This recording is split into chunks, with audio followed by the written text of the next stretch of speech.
Okay, we're finishing up the transformation, and what we want to do, we're going to do our eyebrows next, but I think first we probably want to go ahead and flatten all of the layers that we worked on so far.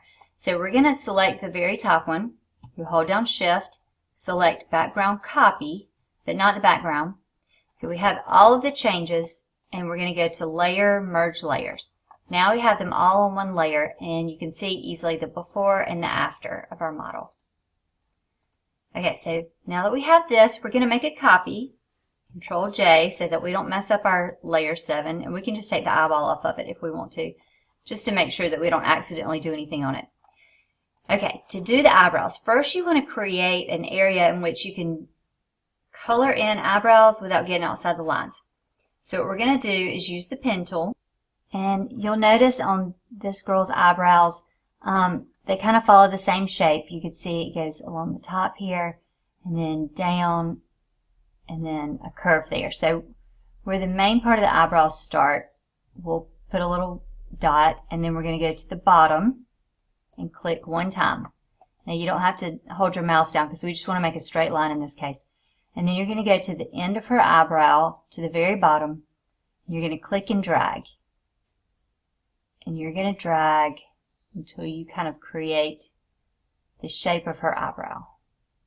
Okay, now I'm going to go up to the top of her eyebrow and just click one time. And I know it makes a funky little curve there, but that's okay. We're not going to go outside the lines.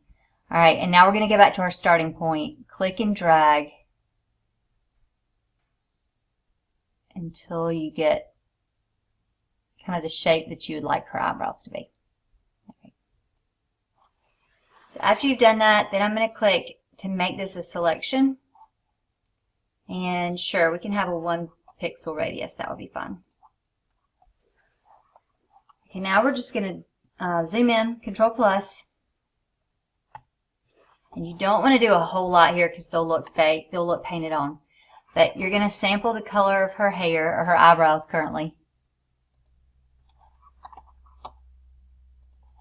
Then you're going to grab your paintbrush tool. Choose a size.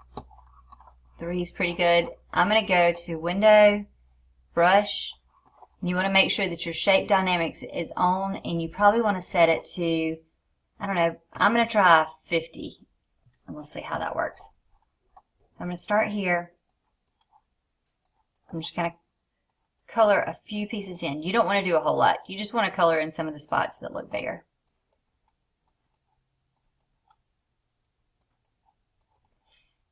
So by having this selection, it's just going to help you not go outside the lines, right?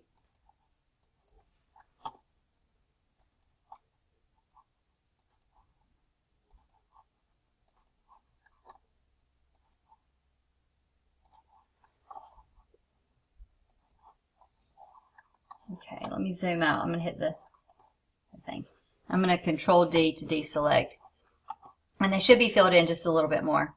So you'll do the same thing on the left side, and then use your brush tool to fill them in. And then when you are completely done, what you want to do is merge all of your layers together, and that way you can drag your picture over to another background if you want to. Now in this case you don't need to, but if you were doing this on yourself and you wanted to put yourself, let's say, on your magazine cover, then you would need to merge all the layers first so that you can select yourself and put you on the magazine cover. All right. Have a good time.